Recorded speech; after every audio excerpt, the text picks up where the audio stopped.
You know, I could just start this whole video off like with the and just do one of those classic YouTube apologies. Well, welcome back, everyone. Yeah, hi, I'm the person that runs this channel. Um, it's currently selling in front of me, but yeah, you can just call us the Mothman Effect. Now, I've played a lot of games, last year, more than I can really count. And well, I figured that I will count down my favorite games of this year. Now, obviously, I do want to make it very clear that there are a few rules for this list. Rule number one, this must be games that I've completed for the first time in 2025. This cannot be games that I have completed before. I guess, for example, Persona 3 Reload, even though I have not completed this copy yet. I mean, I played it on a fucking PS4. I shouldn't be swearing. Yeah. Hi, man. Yeah, I played it on the PS4 when it released, so if I played that game again in 2025, I'm not really counting it. Obviously, remakes and remasters are in fact included. It really depends if there's enough of a difference with these games to really determine that they're a new game. Because, I mean, for example, Grand Theft Auto 5 on the PS5 and Grand Theft Auto 4, no, Grand Theft Auto 5 on the PS4, those are exactly pretty much the exact same games, give or take graphical change and maybe a few updates. I mean, the campaign, well, okay, the main story is pretty similar, so it's not really a new experience. And obviously, this has to be okay. They always give me a third thing, but I can't really remember. But oh yeah, I'll just say that it doesn't have to be games that did release in 2025. It could be games that released in 2004 or 1990, provided that I have completed them for the first time in 2025. They're eligible for this list. With that said, let's start on with the first one. And at number 20, we of course have Saints Row the Third. Saints Row the Third. I really did like this one. Now, I've had a few Saints Row games that I did complete last year, such as Saints Row 4 and Get Out of Hell, but I think Saints Row the Third was probably the best one out of the whole series so far that I've played. It's not too wacky, but it's not too wacky, but it's still wacky enough to be enjoyable. But also has a more grounded story compared to 4 and Get Out of Hell. And I think as the first Saints Row game I played, I think it's the standout for this series. I really did enjoy this one. The gameplay was really fun, the story was amazing, and just being able to cause havoc around, the in-game world was pretty fun. I also like the side content stuff too. I think this game did a very remarkable job with this, and I think overall it turned out to be a really enjoyable game. Of course, next up is my number 19 pick.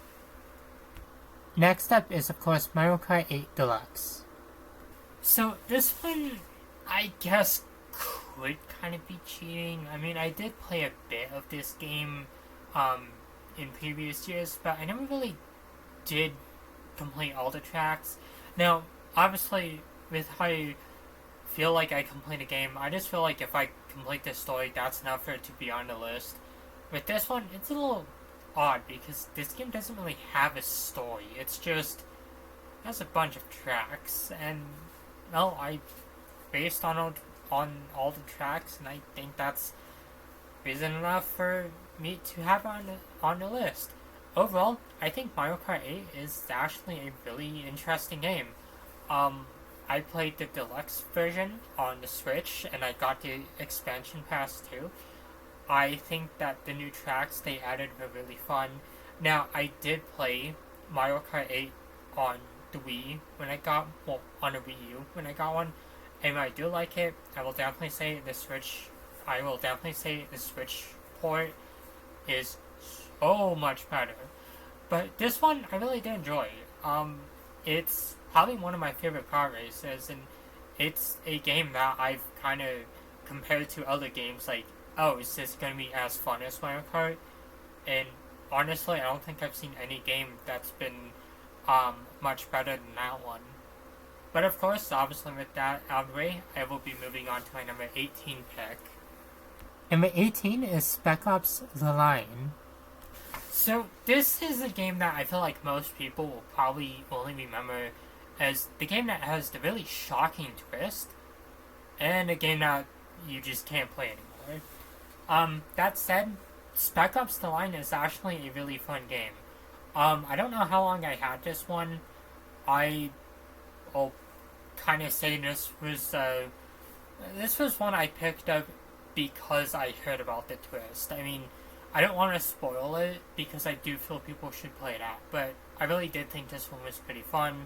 I picked it up one time, I played it, and when I got to the ending, I'm like, wow, this is actually really good, and honestly, I just could not say much more about it to really make it like more appreciated.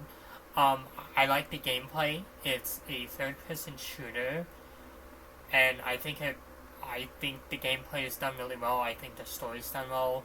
I think the characters are well written, and for a game for a military game, I mean, not because that whole genre is kind of they've had a lot of games come out with it, and they've had a lot of these games really just kind of, I guess, oversaturate the medium. I'd say for a military game, this one's a really good standout, and it's one that does deserve to be played. And I'm very glad that I was able to add it to my list, and I'm very glad that I get to call myself an own for this game. Then, of course, next up is my number 17 pick. At number 17, you of course have Halo Infinite. Halo, it's a series that I only started playing last year. Now, this one's another, I'm kind of cheating on this one. I did play Halo Infinite back in 2023, but I never really got that far. I completed 2025, so I'm counting it as more of a 2025 game. So Halo Infinite is the 6th entry in the Halo series, and was the first one I've completed. Yeah, I've had a lot of people ask me why I started with this, actually no, 7th entry, because I forget about each, actually probably 8th? Because, I mean, there's ODST. Okay, I started on a super late entry, and I just don't think people should really be surprised about that. Now, Halo Infinite was kind of hated. People hated it. I don't exactly know why, but they think that the story wasn't as interesting as it once was. With me personally, I kind of did like the story. I do like the gameplay, I do like the new additions that they added, and the game looks incredible. I mean, I played it on the Series X, so it does have that better graphics boost, since the game is on SSD instead of normal HD, like the Xbox one would be. But I really did like this game. I feel like it was a great introduction to the Halo series, and it's what really did get me into the series. I would eventually play 5, and I've started a playthrough on Combat Evolved Anniversary, and of course Campaign Evolved. Both which I'm actually hoping to complete soon. This is a lot of Halo games I gotta complete. And of course, on my number 16 pick, we of course have Dark Pictures, House of Ashes. House of Ashes is one of my favorite games of all time. So, the Dark Pictures Anthology series is a video game horror series, and it's an anthology. The first one that released, I want to say, was The Manic Madden, then I think followed by Little Hope, House of Ashes, and Devil in Me, I think. I could be wrong.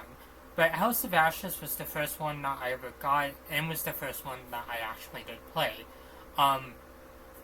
the cover art really caught me because it's just like, okay, that's really interesting. I like the cover art. And little would I know, it would also speak to me on a history nerd level because I am a huge history nerd. I've actually had been going to college to study history, and that's kind of why I did play two historical. That's why I did play two World War II card games, and why I do want to talk about like the other card games. But I got to play House of Ashes, and this was a really fun game. The whole synopsis about this one is that it's about a group of soldiers who are trapped in underground ruins with an enemy soldier. The game takes place in the Second Gulf War as the US declared war on terror. And it's an interesting subject. I'm not going to focus on all the political stuff, but one of the characters you do play as, well, one of the characters that not only do you play as, but is also a major character in the story is an Iraqi soldier, and the U.S. soldiers, like, they have to work with this guy in order to escape, and I think it's a really good part of storytelling, and, a really good reminder that it's like, hey, well, we should all be friends, Then, of course, there's the horror parts. I loved it. The enemies of this game aren't ghosts, demons, or a serial killer. Nope, they're vampiric monsters, and it's so awesome. And there's some really good drama with this one. I really thought that this was a really fun game. I really do love the ending. I love the horror moments, and this got me invested in playing the other ones. And as of now, I've completed all 5 of the main series. I have not completed the spin-off yet, which I really do want to. But I actually do want to review Directive 8020 sometime, and I'm looking forward to what comes next. I was not expecting to completely fall in love with another series like this, but it's safe to say I found one of my favorite series.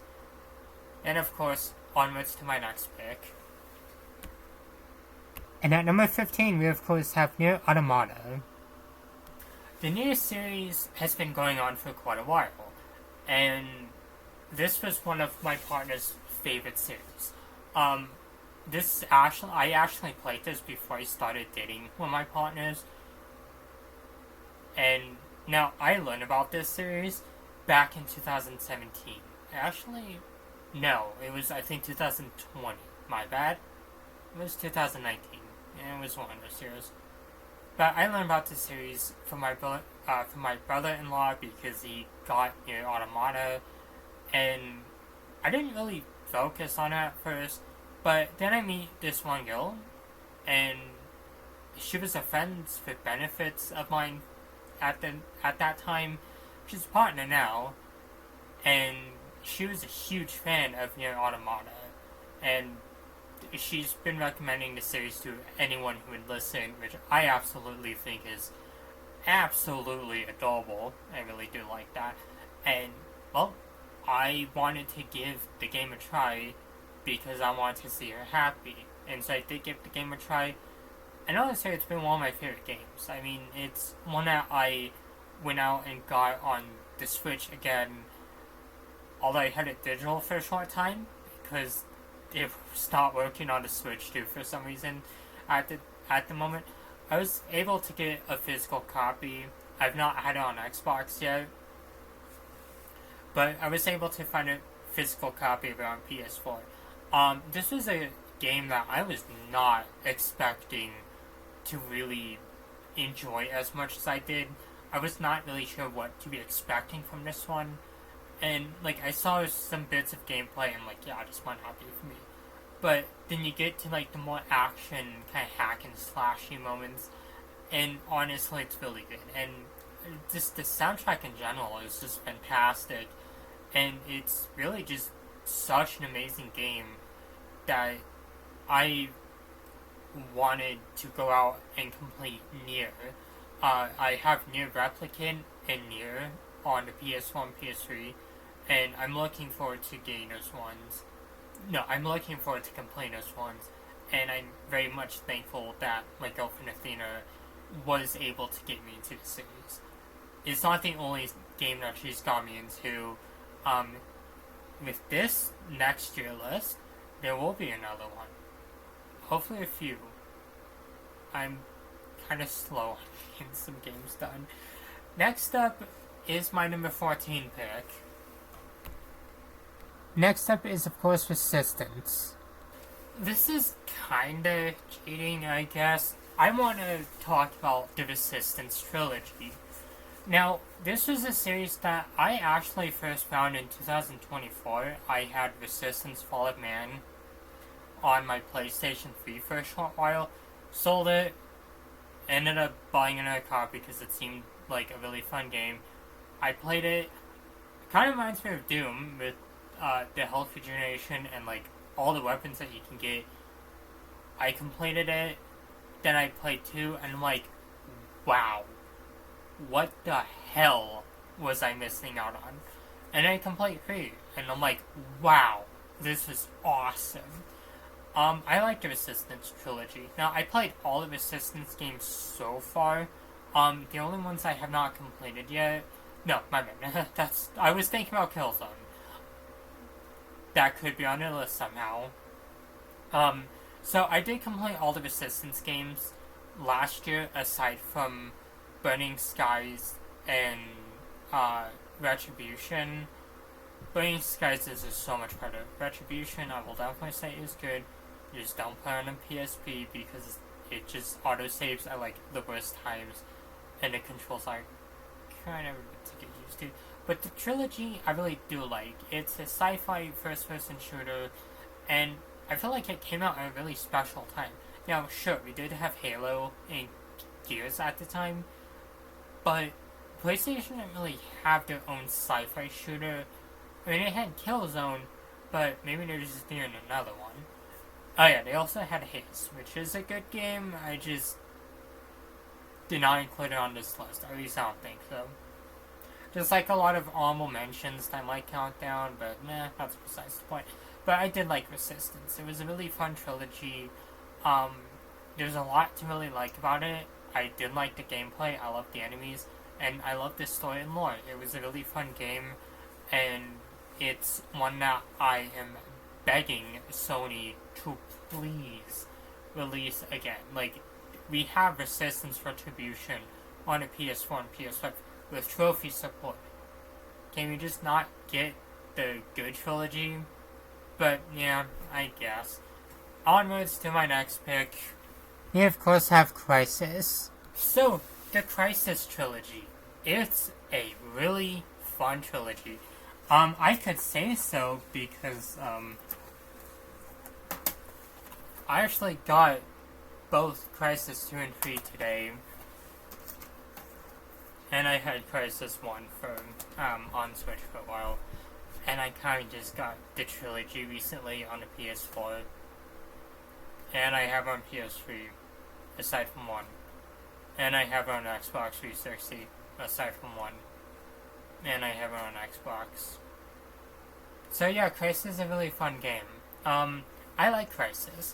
It's another sci-fi first-person shooter that debuted on the 360 and PS3, and wow, I really like it. Honestly, I will admit, I was kind of getting a little meh on first-person shooters because it just kind of felt like a lot of them were playing the same. But when I played Crysis, it really just, it's like, whoa, it was really fun. Crysis 1 kind of feels like it relies more on stealth, gameplay, rather than going guns blazing like some Call of Duty stuff. Crysis 2 and 3 do feel a bit more action-packed, but Crysis 1 just feels like it rewards stealth a lot more.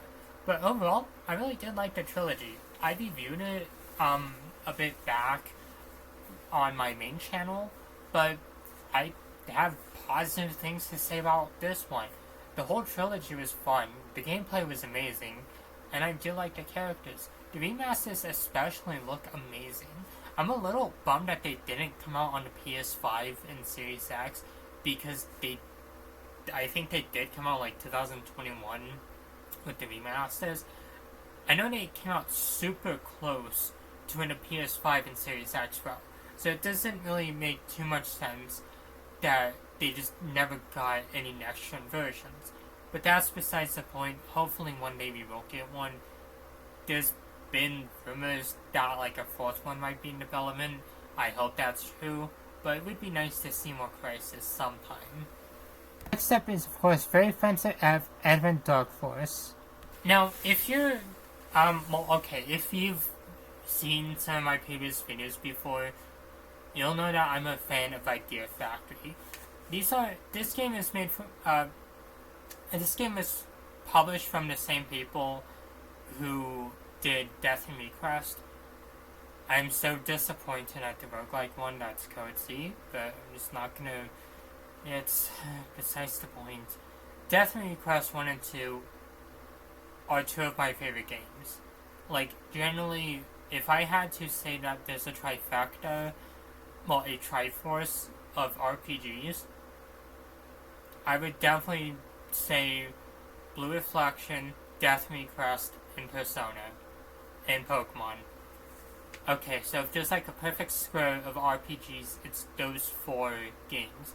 They're just absolutely amazing. And this one had high hopes for it. I definitely do like Death and Request more, but I really did like this one. It got me involved in other games.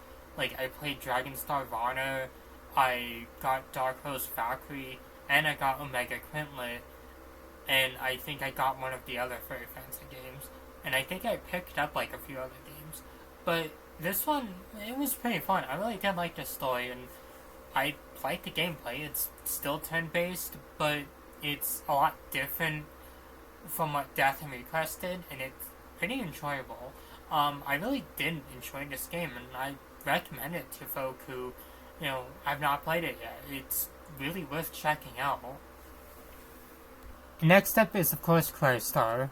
Now, technically, this could be a 2024 game. I got all the way to the final boss, but I could not complete it that year, and I ended up restarting the whole thing in 2025.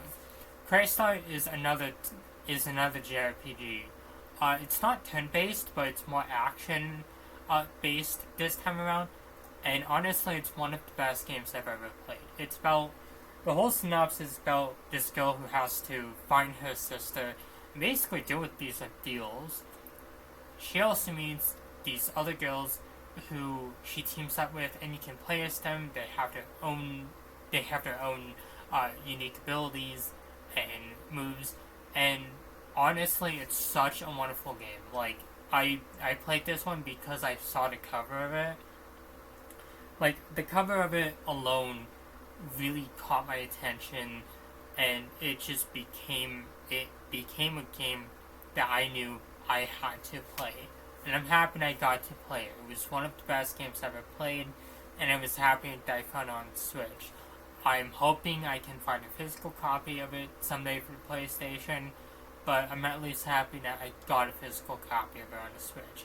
It's one of the best games I've ever played, and I sincerely recommend this game to anyone who has not played it yet. It is just so amazing. Next up is, of course, Danganronpa, another episode, Ultra Despair Girls. I might get flack for having this one on the list, because I guess the Danganronpa fandom is just kind of meh. I don't know. I've been kind of familiar with Danganronpa. Like, I knew who Junko was, I knew who a few other characters were. I just never played any of the games. I just watched, like, an episode of the animation, and that was really it. I played Ultra Despair Girls, and I absolutely fell in love with Toko because she's just absolutely insane, and it feels like it matches my energy sometimes. But having played the game, it's a really fun game. I did enjoy this one.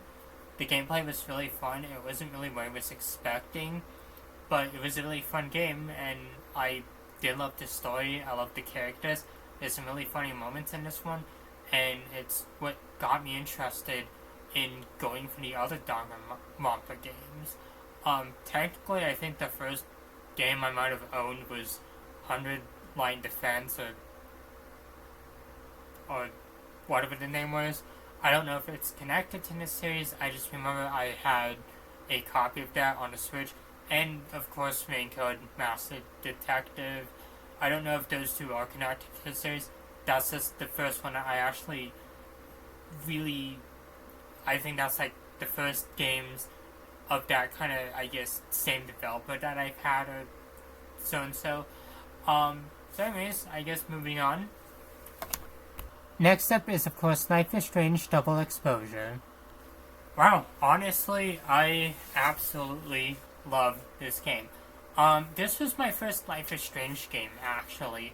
Now, technically, I got into this because of a girlfriend of mine, but it was kind of a long story with this one. I actually wanted to play this game because me and this one girl, we broke up. I still wanted to play the game for her because it's like, hey, I want to talk to her about that. Obviously, that didn't happen, but one of my girlfriends, she really did love this game, and it's like, okay, I'll just play the rest for her. I found probably one of the best games to play. Now, me playing this one was a little confusing because it's like, hey, this is kind of the fourth game in the series, kinda, maybe, I don't know. But this was kind of late in the series because, well, there's a bunch of other story that happens before this one, and I should have played Before the Storm in Life is Strange 1 before I played Double Exposure. I didn't, because I generally had no idea what was about this game, and it kind of took me a bit to really get into this one, which I'm a little sad about, because it not only became one of my favorite games, Max and Chloe are two of my favorite characters in any media, and Life is Strange 1 and Before the Storm are just absolutely amazing games. I even completed Life is Strange 2, True Colors, and Reunion, and they're absolutely amazing games, and I look forward to having them on my list this year. Life is Strange Double Exposure is probably one of the best games, and was one of the games that did kind of get me more interactive dramas and that kind of sort of gameplay. And it's a really heartfelt story. There's a lot of really good character moments in it. Max is a really likable protagonist, and I really do like the story, and I really just like that we got to see Max again. Now, since I did not play this after completing those ones, I will admit it does kind of feel a little lost to me. But had I played those ones first, it would have been so emotional seeing her again, because we did not see her in the previous two. But hey, I'm happy we got to see her again, happy we got to see her in Reunion, and I'm happy that I got into the series. Next up is, of course, Resident Evil Revelations 1 and 2. Resident Evil Revelations 1 and 2 are absolutely amazing games. I loved these games.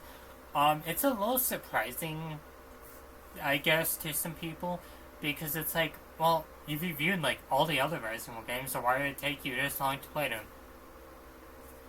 I don't know, I was really big about the games I liked, and so that kind of sucked. So Resident Evil Revelations 1 and 2 took place in 2005 and 2012, right before Resident Evil 5. Actually, I think a year after Resident Evil 4, but 4 before 5. And Revelations 2 took place during Resident Evil 6. They're really fun games. They focus on like different characters for the most part, and kind of don't really relate to each other. Like, they're they're related in name, but Revelations 2 I don't think has any callbacks to Resident Evil Revelations 1. Overall, I thought it was a really fun game. It was great getting to see Chris and Joe return, along with some new characters, and Resident Evil Revelations 2 was a really fun game.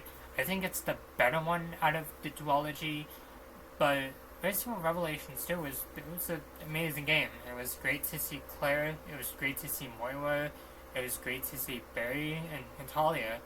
The bosses were fun, the gameplay was fun, it was scary too. Resident Evil Revelations 1 isn't a bad game, it's just I think it came out on outdated hardware because it did come out on a 3DS first. And while the PS4 version is really good looking, the graphics look a lot better, the gameplay's a lot better. It's just, I feel like this should have just been a console exclusive, and not a 3DS exclusive at first. But that's besides the point. I've already reviewed them, and I have the reviews up on my main channel, Moonlight Belladonna, for those who are interested. Next up is, of course, Heavy Rain. Heavy Rain is one of my all-time favorite games. This is a interactive drama, and most people know this one because of the whole Jason meme, but ignoring that, I really do like this game. It was one of the first games I've played of 2025, and there's some really good moments in it. Personally, I do like the main protagonist. He's looking for his lost son, and oh my god, the dude has to go through hell to find his lost son, and it's really sad, to be honest. We also have a reporter that you play as, an FBI agent, and of course, police detective. All of them are really amazing characters. I don't want to spoil anything because it's a really good game, and I really do encourage people to play it. Not to mention, when my girlfriend does watch my videos, I don't accidentally want to spoil the game for her because I do know that she does own this game now. I also hope that you enjoy it, Mira. But of course, I really did like Heavy Rain. I know it does get a lot of flack for the memes and just the general gameplay, but I thought it was a really interesting game, and I think it stands out as one of the best interactive dramas. And the ending I got especially, well actually the two endings I got were just downright depressing. It's a game where like any character can die at any given point, and I remember I lost one of my characters, I lost one character and couldn't go backward, and I lost another one too, and I remember I almost lost another character too. It's a really sad game, and it really just holds up all these years later, and I'm really hoping that we do get to see more games like this. I don't want to see a sequel, but I would love to see a remake or a remaster on current consoles, or at least something new. I think Quantic Dream was the developer. Like, their last game was Detroit Become Human, which, don't get me wrong, I do love that game, but it is unfortunate that we have not really seen anything new from them. But of course, that's really besides the point. Onwards to my next pick. Death and Request 2. It should not be surprising that a Death and Request game is that high on my list. Death and Request 2 was the game that I was absolutely looking forward to completing. I first picked it up in 2024, like right before I even completed the first one, because I knew I'm going to like that first one, and I want to find that second one. And I was so terrified that I would not be able to find a copy of that one.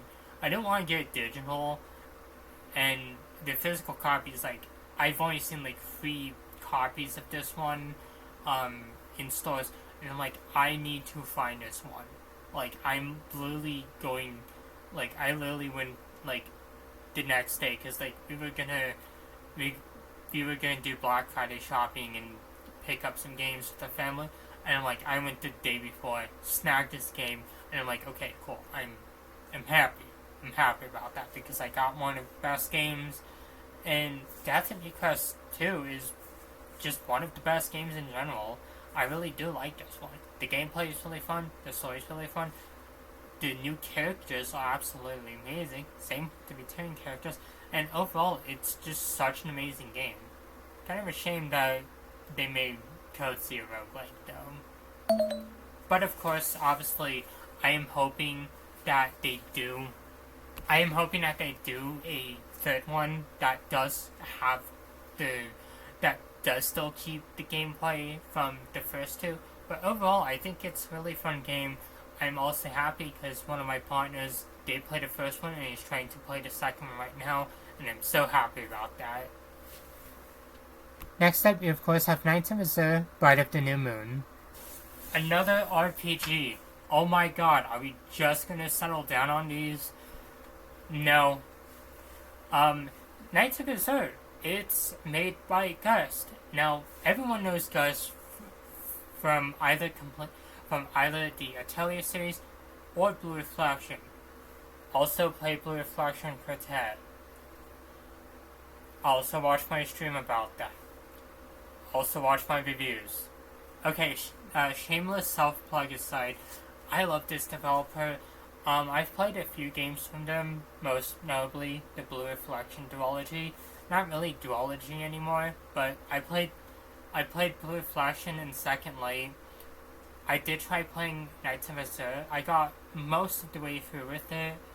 I gotta restart that, so I don't know why I'm gonna complain it, but I completed Bride of the New Moon. It was one of my favorite games of the year. It wasn't one that I was too sure if I would get too far on, but I'm happy. I also kind of want to find a physical copy of it sometime, even though it's probably going to be a bit of a nightmare. I don't know if I could get it on the Switch. I mean, I know I can get it on the Switch, I just don't know if I can get a physical copy on it on the Switch. Or how much they cost. I think that's kind of the biggest issue, because JRPGs are expensive for some reason. But I did like Knights of Azure. It was a really fun game, and the gameplay wasn't really what I was expecting with the JRPG. I really do love the story. I love the new character, and overall it stands out as being one of the best games I've played, and it makes me excited to go back and finish Knights of Azure. It also makes me happy and excited that I get to play the Atelier series sometime, which I really gotta play. I have like 7 of those games, and considering if I get into the series, that means I'm gonna be playing more of them. Yeah. I'm not complaining though. I love RPGs. Shocking. It's not an RPG. But next up, we of course have Corpse Party. Corpse Party is a really fun game. I absolutely adore it. This was one of the first games I've completed in 2025, and I really did like it. I didn't really have too many complaints with it. The graphics look amazing. I mean, they're not impressive by any standards, but they make it look like some old game that you would have probably played on like the Game Boy or on like the SNES. And I like it. They did a really good job with it. The story is really interesting. The atmosphere especially is absolutely terrifying. And I think that they did a really good job with how they presented the game. It's a horror game, and there's some really scary moments in this one. And even having played other horror games this year, last year, like White Day and the Aoni series, it quickly became one of my favorite horror titles, and it really did leave a lot of impressions on me, to the point where I actually went out and got a few of the other games. I also kind of being a little annoyed because they canceled the release of the series in the West, although I was able to still get some games. But it kind of sucked that they canceled one of the games I was excited for to come on the Switch. And of course, next up, we of course have Doom 3. Now, technically, I could probably say Doom 2, Doom 64, Doom Eternal, Doom the Dark Ages, and of course Doom. And I'm kind of gonna. I mean, I really did like the whole Doom series, but I do like those ones. I will kind of shout them out as a little quick honorable mention. Doom 2 was pretty fun. Doom 64 was really fun. Also, really odd looking because it was, it's an N64 game. Doom 2016 was absolutely fun. Bit scary, bit tedious at sometimes. Doom Eternal was pretty fun too, until it gave me Doom Rage that one time. And of course, Doom Dark Ages was a really fun title. I've actually started playing the DLC too, and it's super fun too. But Doom 3, wow. Yeah, people are probably gonna be surprised. It's like, what the hell? Why is Doom 3 on this list for not Doom 16? Well, it's my fucking video. Jokes aside, I really did like Doom 3. It's not an action game like the others were. Now, Doom has always had some level of horror in its series, but Doom 3 just kind of feels like it takes it up to 11. It's not really an action-packed game this time, but it's more focused on horror. While action is a thing in the game, most of it is just a horror game. You're navigating through a haunted lab throughout Mars, hunted by monsters and zombies, and there's some really gruesome moments in this game. Like, everyone talks about the first Pinky encounter, but, I mean, like, turning corners and seeing something coming at you is really creepy. And other Doom games, when we get to Hell, it just kind of, like, it just feels like the players they're just gonna go kick ass in Hell. But with this one, it's just like, he's stuck in Hell, and anything could go wrong. And it makes it really scary, to be honest. Then, of course, you have the Cyber Demon. I think this is one of the scariest Cyber Demons. You just walk out from under the guy, he looks down at you and roars, and it's like, you have to fight that. Not to mention, there's also the Lost Souls encounter, all these little tiny bugs, the first Hell Knights that you face, and just, like, so many of the bosses, like, not to mention, there's the lore, too. Now, a lot of the scariness from Doom 3 does come from its DLCs, too. Resurrection of Evil and Lost Mission, which I cannot count in this list because I completed those this year. But if I will mention one thing real quick, it's the fact that Doom 3 has some scary enemies. Like, one of the new enemies introduced in Resurrection of Evil is just an enemy that I'm like, I don't want this guy near me. He's, like, so creepy. And I really did like Doom 3. It was a really amazing game. I adore the boss fights, and I thought the ending was super cool because they leave on a cliffhanger. Like, I don't want to spoil it, but they leave on a cliffhanger, and you get this cutscene, and it's just like the most freakiest thing ever, and you have to fight this thing in the expansion. Not to mention, aside from the monsters, there's also the antagonist, who's just absolutely creepy. Then there's the lore too, and just the fact that, there's all these noises everywhere. Doom 3 is just such an amazing horror game, and I don't think it gets enough credit for being one. And of course, my next pick. Ao Oni, The Horror of Blueberry Onsen. Ao Oni is a series that I've already mentioned once in this video, so let's talk about it. Now, this is counting the two games, Ao Oni and Ao Oni, The Horror of Blueberry Onsen. Now, there are a few other Ao Oni games that have been released. Absolute Fear, The Slit-Mouthed Woman, I think another one, and of course Ao Oni 2.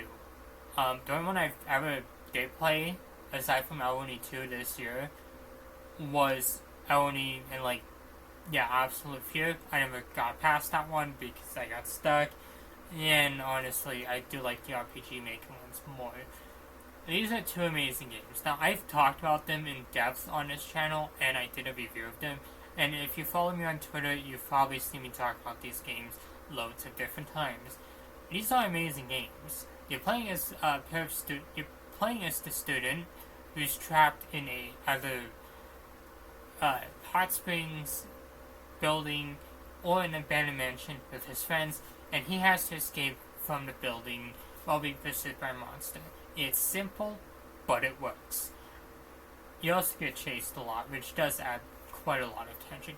Not to mention, you can't even defend yourself. Other horror games, you kind of can defend yourself. there's plenty of horror games that you do get stalked by something. Like Amnesia, you're being stalked by a monster.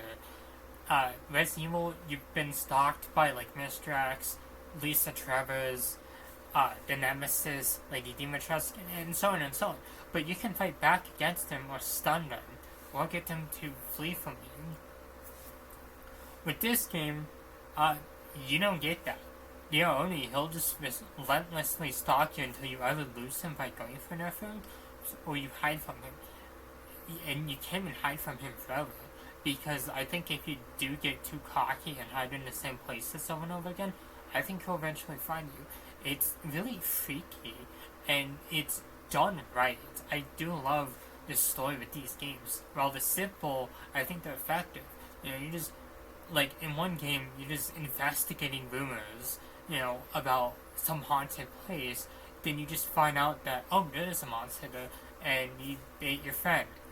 I really do like this, and I'm really excited to get to see more of these games, and I'm excited to get to talk about them again. They're absolutely amazing games, and I really do recommend these to anyone who has not played them. Now, of course, my final pick will be the best game of 2025. Now, if you've actually have seen this channel and know what I mostly post about, you kind of know what the number one pick is. But of course, I do want to talk about a few games. This was originally a long list. Like, in fact, 48 games were on this list. So I do want to really talk about my favorite games from this year. So these are honorable mentions. Yakuza 1 and Lost Judgment. I actually really did like these ones. I did not have them on my list because I do like them. I do not like them as much as the other games. But these ones really did get me more into the Yakuza series. I've played Judgment. No, I played Zero back in 2024. So I played these two last year. And as of recording now, I've completed Yakuza 2, 3, and Judgment. And I've got a few chapters in 4. So I'm really happy that I've been able to get into Yakuza series. Next up is, of course, L.A. Noire. This was another Rockstar game that I have not played until last year.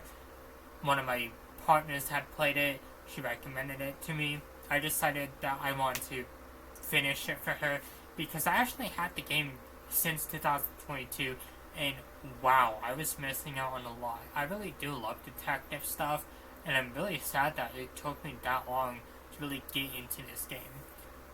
Next up is, of course, Persona Dancing 3 through 5. And of course, Persona 5 Tactica, Persona Arena Ultimax, and Persona 5. I'm just grouping these all together because I feel like I have the same amount of things to say about them.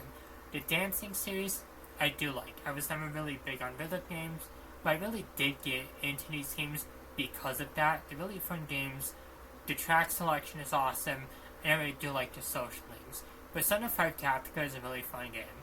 I'm sad that I didn't get to finish this one when it originally released, but it made me happy because I got to go back and complete it, and honestly it's a really fun game, and I really do want to trophy hunt it sometime. But I'm hoping that we do get to see more of this in the future, because, wow, this was a really fun game. Then of course there's Persona Arena Ultimax. This was a really fun game. A Persona fighting game was not something I'd ever expected, but I really like it. I really did like the characters in this one. I love the story, and I love the gameplay. It's one of my favorite fighting games, and I'm always happy to get to play this one. Next up is, of course, Persona 5. Now, technically, I have completed Royale, but considering that this one does have a few things different from Royale, I want to put it on my list anyways. I really do like Persona, and so completing Persona 5 was a no-brainer. It's one of my favorite games, even if Royal introduced a lot of quality of life upgrades, but I really do think that Persona 5 did have some really wonderful moments throughout all of it. Then, of course, next up is Forspoken. I really did like this one. I know a lot of people don't like it. for whatever reason, but I played this one and I thought it was a really fun game, and I really do recommend it to everyone. The gameplay with the magic and the story is really fun.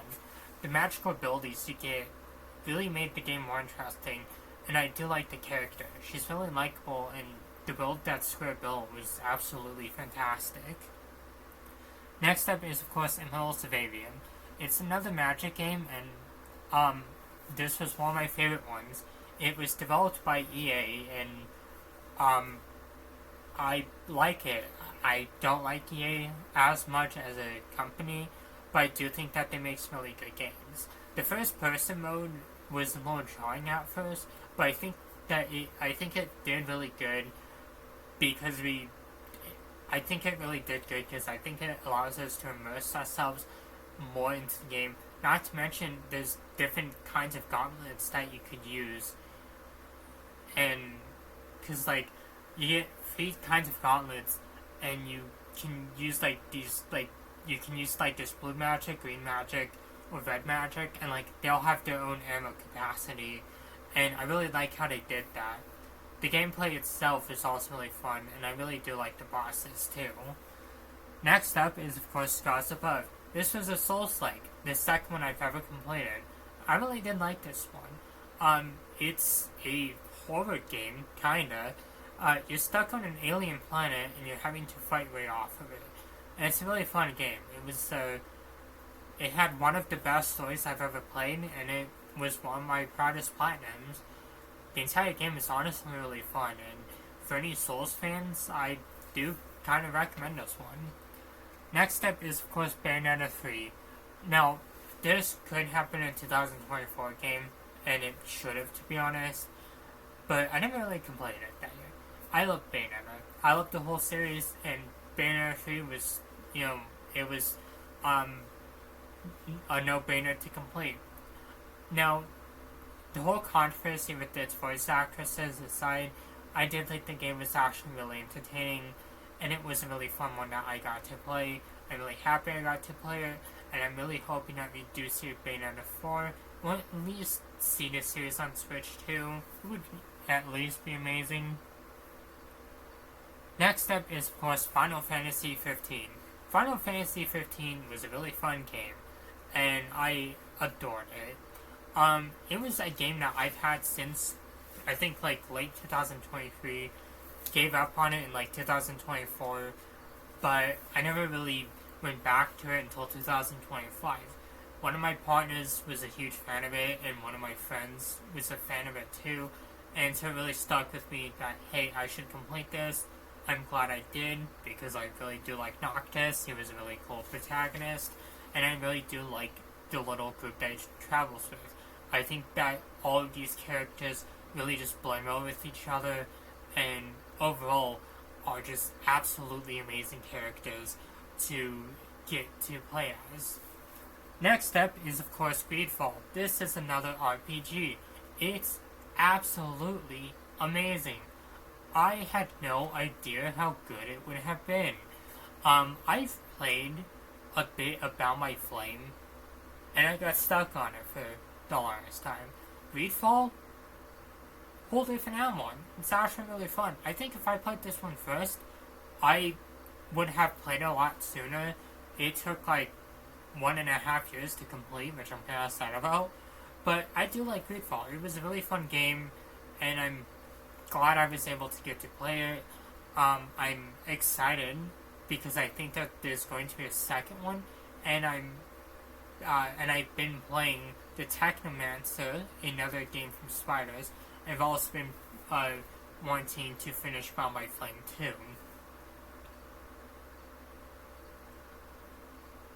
Now, of course, I do not see this one, but I also want to say Ghostwire Tokyo. Ghostwire Tokyo was a really fun game. It's another game set first person, but I really do like the gameplay, and I like the story, and I like the lore with it. You're basically some guy who got possessed by a demon or so, and he has to scour through the city and fight all sorts of supernatural stuff. I think it's really handled well. The gameplay is just absolutely amazing, and I really did adore, I really did adore it. It was one of the first games I've ever gotten PlayStation 5, and I'm happy that I finally set the hell down and actually completed this one. Then next up is, of course, Mono Anomalies. This is another, I had this game on PS5, but I never really played it until 2025 kind of game. Seriously, the hell am I missing out on? Another RPG that's super amazing? Yeah. I think it just says that I also really do love RPGs a lot. Mono Anomalies was a really fun game, and it's one where our sister Sasha got one of her profiles from. The game is really fun, and we really enjoyed it. It caught our eye when we were going out to get PlayStation 5s, because we wanted one, because there were quite a few games that we wanted on at that time, and we found this game, and just kind of sad that it took that long just to really be able to want to finish this game. But it's one that I recommend. Then, of course, next up is, of course, Battlefield 6. I really do enjoy this one. I'm also just going to put Medal of Honor and Medal of Honor Warfighter, because I have the same things to say about these ones. These three games, I really do love. They're military shooters, and they have some really interesting stories. I streamed Battlefield 6 on Twitch last year when it came out. It was a really fun time. I got to have a lot of fun on that one, got to talk to a lot of people, and it still remains to be one of my favorite games. And I'll replay it again sometime so I can review it. And as for the Medal of Honor series, I really did like these. It was the reboot series that is not going on anymore, but I really did like these. They did well to compete with Call of Duty and Battlefield, but I don't really think they stuck the landing for some people, which is unfortunate. Next up is, of course, the Mortal Kombat series. It's just kind of all the games. I like them. They're fighting games. They have some really fun moments. They have some cool characters. And that's really all I have to say about them. Next up, we, of course, have Metro 33 Redux. It's a post-apocalyptic first-person shooter. And there's, mutants everywhere. It's a really fun game. I got into this because of my friend.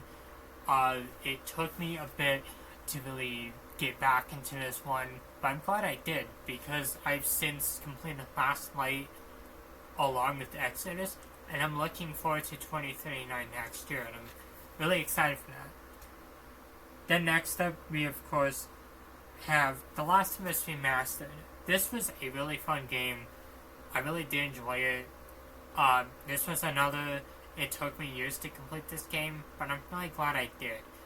I really do like the story. Ellie and Joel are very likable characters, and it's made me look forward to Last of Us Part 2. Even though it kind of already ends, I just want to be there for the journey. But Last of Us Part 1 was a really amazing game. It was not a game I was expecting to completely fall in love with, but I'm really glad I did, because it's just wow. Next up is, of course, Rise and Shadow of the Tomb Raider. These two are absolutely fun games. They're part of the Tomb Raider reboot, and I really like them. The gameplay is really fun. Lara Croft is a really likable protagonist, and I do like the villains. And these games really stood out for me among the sea of other games I've completed, and I'm super glad I was able to get to play these two and be able to have them on my list. I have yet to complete the first one, and I also do have a few others that I want to complete, but I've at least completed another one, even though it's kind of one of the shittier ones. Next up is, of course, 1111 Memories Retold. It's a World War I game, and the graphics are in a impressionist art style, and whoa, it's a really hard game. I reviewed this one a bit ago, and it is generally such an emotional game. The whole synopsis about the game is that it's set it's revolved around a British soldier and a German soldier in World War One, and both of them strike up a acquaintanceship or friendship, and there's different choices that you can make, and there's different endings depending on what you do.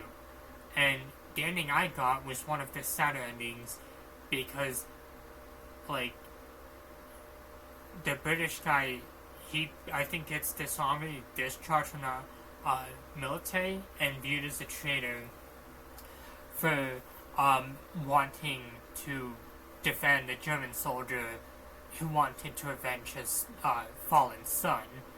And it really stands out as just a very emotional tale and just a reminder that World War One really had a lot of people who just kind of got caught in the crossfire. Next up is, of course, Soul Hackers 2. I really do enjoy this game. It's another Atlus title, and probably one of the best ones that I've played. It was another, I had this game for a few years. I hate saying that, but yeah, it's kind of true. It's another fun RPG, and honestly one of the best ones I've played. Hopefully we get a third one, and hopefully they port it to the Switch sometime, that would be cool. But I really did like this one. It was nice getting to play something that wasn't Persona or SMT, and it was what was getting me into other Atlus titles. And of course that's not really too difficult because Atlus has been doing pretty good about porting their older games to other consoles. And then of course, the final honorable mention is Language of Love. It's a visual novel, and it's a romantic one. I really did like this one. I did like the story for this one. The characters were interesting. And, well, it's a visual novel and that might turn off some people. I think that it was presented very well. I really do love the story, and I did like the romance in it. I thought it was a really interesting game, and I thought it was heartwarming too, and I think for me it's become a standout for visual novels. Then, of course, my number one pick for the best game of 2025, Pokemon Legends ZA. You know, I was just looking at the time. I've been recording for an hour. I guess. Legends ZA has to be my top game of 2025. I mean, if I could have sworn I just heard something, but I swear that if you've followed my channel for any length of time, you'll know that I'm a huge Pokemon fan. I don't think it's really too surprising. I mean, like, my channel icon is literally of Chantel from the Black and White manga. Not to mention, I also have a lot of Pokemon videos. I also do a lot of Pokemon stuff on Twitter. But Legends ZA, it was a game that I was extremely hyped for, and is one I'm very happy that I got to play. I've been waiting since 2024 to be able to play this game, and being able to play it on that night in October was one of the best things I've ever got to do. It was such an amazing game, and I'm super glad that I was able to play this. I spent like so many months hyped for this one, and being able to go for the midway launch was absolutely amazing. I really did enjoy getting to pick up my copy, and being able to play it like was absolutely fun. This is actually the first Pokemon release that I actually was able to celebrate with other people. Scarlet and Violet like came out a year before my Twitter account really blew up. I was blowing up on YouTube, but I wasn't really as active with people. So Legends ZA, okay, explain the DLC, but Legends ZA, like, that was the first one I was able to really get to talk to more people about and be excited for them. And Legends ZA, like, it just remains to be one of my favorite games. It was just so fun to get to play it.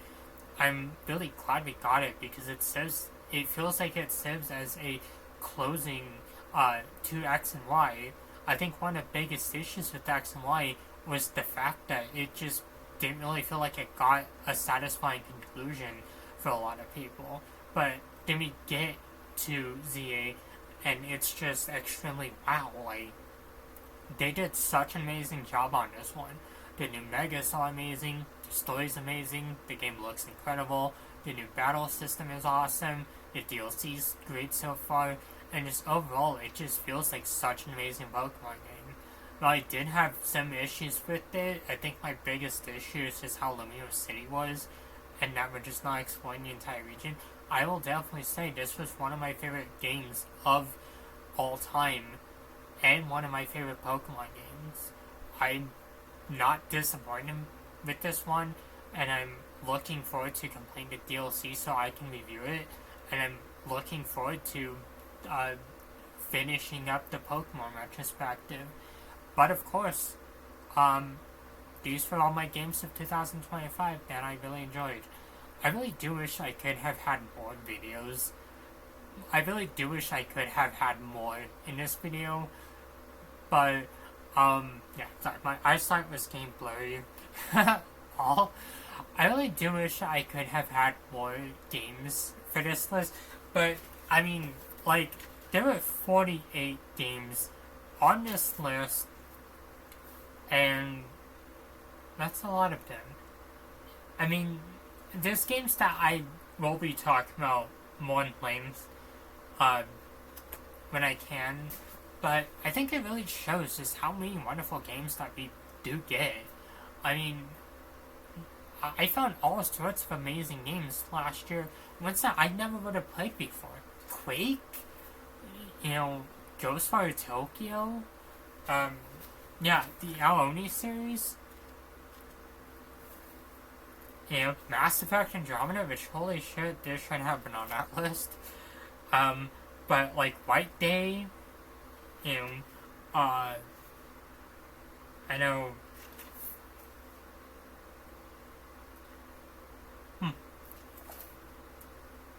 But yeah, like, I mean, Haven and Wolfenstein too. Like, there's plenty of games that I would have never expected to ever play had I not been going through my backlog. And well, the backlog is kind of a pain in the ass, to be honest. I'm really glad because I was able to find a lot of really fun games to play and really get to talk about. And I'm really happy that I've been able to get to talk about these today. And of course, I do want to thank everyone for sticking around till the end. When I made this video, I was just thinking this was probably going to be like 20-30 minutes. It went on for like longer than an hour, and this is kind of going to be a pain in the ass hell, but I was going to make 2 other videos tonight, but it's like 4 in the morning. I'm like, I just want to get something to eat, play until dawn, and fall asleep. That's what I'm going to do. But of course, before I do go, I do want to thank everyone for watching this video. Like always, I really do appreciate those who do tune in for these videos. And I'm really glad that I got to talk to you all tonight. And yeah, this is the first face reveal I've done on this channel. I do plan to do more stuff like this in the future. I really did like how I did this video, because normally I would just record the screen. But I think just having the camera focus on me, seeing how beautiful I look, it's also very euphoric, to be honest. Like, seriously, I'm not kidding. I'm actually, like, happy, because I'm like, oh my god, I look so beautiful. But, of course, I really do appreciate everyone who does watch these videos. And I will be doing my worst games and least favorites of 2025 another time. And I do plan to do a top actual 2025 games, but I do have some other videos planned out first. I also am kind of going to be focusing more on Pokemon content. I'm not canceling any other videos, I think except one probably, but I think I do want to focus more on Pokemon stuff and really just kind of have it kind of just be more focused on like Pokemon stuff, because that's kind of what this channel was mostly meant for. But anyways, thanks for watching, and peace out. See ya.